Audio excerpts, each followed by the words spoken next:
तो हमने इससे पहले एक दो वीडियो में आप लोगों को मध्य प्रदेश की भौगोलिक जानकारी के बारे में बताया था, लेकिन आज हम मध्य प्रदेश के भौगोलिक विभाजन के बारे में बता दें कि मध्य प्रदेश को अध्ययन और सुविधा की दृष्टि से 7 भौगोलिक क्षेत्रों में बांटा जाता है। ठीक है, जैसे कि मालवा का पठार जो कि हमारे मध्य प्रदेश का सबसे बड़ा क्षेत्रफल में पठार है और जनसंख्या में भी सबसे बड़ा पठार है। इसके बाद इसके ऊपर मध्य भारत का पठार है, पूर्व में आपका बुंदेलखंड का पठार है, इधर रीवा पन्ना का पठार है, इधर बघेलखंड का पठार है जो सबसे छोटा है। इसके बाद आपका नर्मदा सोन घाटी है और सतपुड़ा मैकल पर्वत श्रेणी। तो इस तरीके से हम पूरे मध्य प्रदेश को 7 भागों में विभाजित कर देते हैं। लेकिन अगर अपन बात करेंगे कि जियोग्राफिकल मैप ऑफ इंडिया, उसमें मध्य प्रदेश को कितने भागों में बांटा गया है, तो उसमें मध्य प्रदेश को केवल 3 भागों में बांटा गया है। एक है आपका मध्य उच्च प्रदेश, दूसरा है आपका बघेलखंड का पठार और तीसरा है सतपुड़ा मैकल पर्वत श्रेणी। लेकिन अध्ययन के लिए और चीजों को विभाजित करने के लिए हमने जो मध्य उच्च प्रदेश है उसको ही 5 भागों में विभाजित कर दिया, जिसका सबसे इंपॉर्टेंट पठार है मालवा का पठार। मालवा का जो पठार है वो गुजरात और राजस्थान से लगा हुआ है और सबसे बड़ा पठार है क्षेत्रफल की दृष्टि से। अगर क्षेत्रफल देखेंगे तो इसका 28% क्षेत्रफल है संपूर्ण मध्य प्रदेश का। इसके अलावा इस पठार का निर्माण जो है वो हुआ है बेसाल्ट चट्टानों से। बेसाल्ट चट्टानें, ग्रेनाइट बेसाल्ट चट्टानों से इसका निर्माण हुआ है। इसकी वजह से यहां पर जो मिट्टी है वो कैसी मिट्टी है, काली मिट्टी। और काली मिट्टी की वजह से ये जो मिट्टी है वो बहुत उपजाऊ मिट्टी है। यहाँ पर कपास की खेती बहुत ज्यादा होती है, सोयाबीन की खेती बहुत ज्यादा होती है, गेहूं की खेती बहुत ज्यादा होती है और उत्पादन भी बहुत ज्यादा है। इसीलिए इसको गेहूं की डलिया भी कहा जाता है, गेहूं का भंडार भी इस पठार को कहा जाता है। ठीक है, तो ये आपका हो जाएगा काली मिट्टी। और चूंकि यहाँ पर कच्चा मटेरियल भी कृषि की वजह से बहुत ज्यादा उपलब्ध है, इसीलिए अपन ये भी कह सकते हैं कि यहाँ औद्योगिक दृष्टि से भी ये पठार संपन्न है।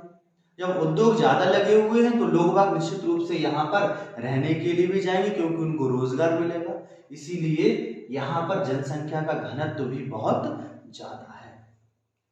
एक चीज, अगली चीज है इसकी भौगोलिक स्थिति की अगर बात करेंगे तो यह 20-17 से 25-58 उत्तरी अक्षांश पर है और 74-9 से 79-20 पूर्वी देशांतर पर इस पठार की स्थिति है। गेहूं की डलिया हमने बता ही दिया है, प्रमुख फसलों के बारे में हमने चर्चा कर दी। अब नदियों की बात करें तो मालवा के पठार से जो नदियां हैं वो प्रमुख इससे नदी निकलती है, उसका नाम है चंबल, जो कि आपकी जानापाव पहाड़ी इंदौर के महू तहसील से निकलती है। और ये चंबल जो है वो बहुत महत्वपूर्ण नदी है। इसके अलावा यहाँ से क्षिप्रा भी निकलती है, काली सिंधु भी निकलती है, पार्वती भी निकलती है। ये इसकी प्रमुख नदियां हैं। अगर अपन बात करें कि इस पठार की सबसे ऊंची चोटी कौन सी है, तो इस पठार की सबसे ऊंची चोटी जो है वो शिगार है। 881 मीटर इसकी ऊंचाई है और इसके बाद जानापाव पहाड़ी भी है और धसारी भी है। ये सब यहाँ पर चोटियां और सभी विंध्याचल का पार्ट है। अगर जलवायु की बात करते हैं तो यहाँ पर सम प्रकार की जलवायु है, अर्थात ना ज्यादा गर्मी पड़ती है और ना ज्यादा सर्दी पड़ती है, समान प्रकार की जलवायु है। और चीनी यात्री फायान जब भारत का भ्रमण करने आया था तो उसने मालवा की जलवायु को विश्व की सर्वश्रेष्ठ जलवायु के रूप में इंगित किया था, घोषित किया था। बहुत अच्छी, सर्वाधिक घनत्व हमने आपको बता दिया। तो ये इसके अलावा अगर बात करते हैं कि मालवा के पठार में कौन कौन से जिले आते हैं, तो उज्जैन आपका मालवा में आता है, देवास आपका मालवा में आता है, भोपाल आपका आता है, धार आपका आता है, झाबुआ आपका आता है, अलीराजपुर आता है, राजगढ़ आता है, ठीक है, आगर मालवा आता है। तो ये सब बहुत सारे जिले जो हैं वो सीहोर आता है आपके मालवा में ही आता है। तो ये सभी प्रश्नों को अगर अपन कर लेंगे तो मालवा का पठार अपना बहुत अच्छे से हो जाएगा। अब अपन बात करते हैं बुंदेलखंड के पठार की, जो मालवा के पूर्व में है। और बुंदेलखंड पठार हमारे उत्तर प्रदेश से लगा हुआ पठार है पूरे का पूरा, और इसका निर्माण जो है वो ग्रेनाइट एवं नीच चट्टानों से हुआ है, जिसकी वजह से यहाँ पर जो मिट्टी है वो पथरीली टाइप की मिट्टी है, हल्की लाल पीली मिट्टी यहाँ प्राप्त होती है। इसीलिए यहाँ जो मिट्टी है वो बहुत उपजाऊ नहीं है, लेकिन नदियां यहाँ पर पर्याप्त है और नदियों के अलावा भूमि समतल है। इस वजह से यहाँ नहरों का बहुत ज्यादा विकास हो गया है और नहरों के विकास ने संपूर्ण क्षेत्र को कैसा बना दिया, उपजाऊ बना दिया। जैसे कि यहाँ पर अपन देखेंगे प्रमुख जो नदी है बुंदेलखंड की, जिसको अपन मध्य प्रदेश की गंगा भी कहते हैं, वो बेतवा है। बेतवा प्रमुख नदी है। इसके अलावा यहाँ सिंध भी प्रवाहित होती है, तो सिंध प्रमुख नदी है।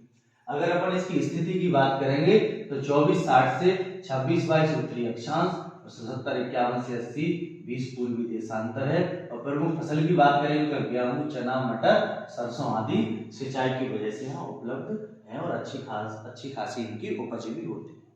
अगर सर्वोच्च चोटी की बात करें तो सिद्ध बाबा जो टीकमगढ़ में है, इसकी सर्वोच्च चोटी है, जिसकी ऊंचाई 1172 मीटर है और नदी हमने आपको बता दी मिट्टी आपको। अच्छा, यहाँ एक इंपॉर्टेंट चीज और है कि यहाँ पर जो ओरछा है, ओरछा प्रमुख पर्यटक स्थल है, दर्शनीय स्थल है, जहाँ पर रामलला का प्रसिद्ध मंदिर है। और बुंदेलखंड जो बुंदेला राजा थे उनकी यहाँ पर बहुत सारी छतरियां भी हैं।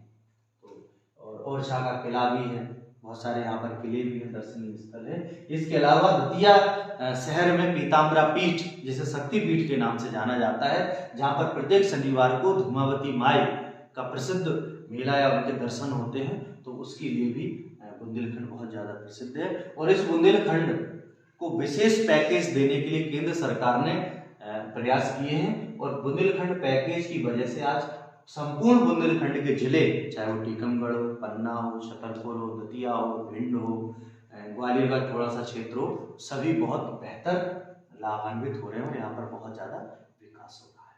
तो ये हमने आपको मालवा का पठार और बुंदेलखंड का पठार, अगली वीडियो में अपन मध्य भारत का पठार, नर्मदा सोन घाटी, रीवा पन्ना का पठार और सतपुड़ा मैकल पर्वत और बघेलखंड के पठार के बारे में चर्चा करें।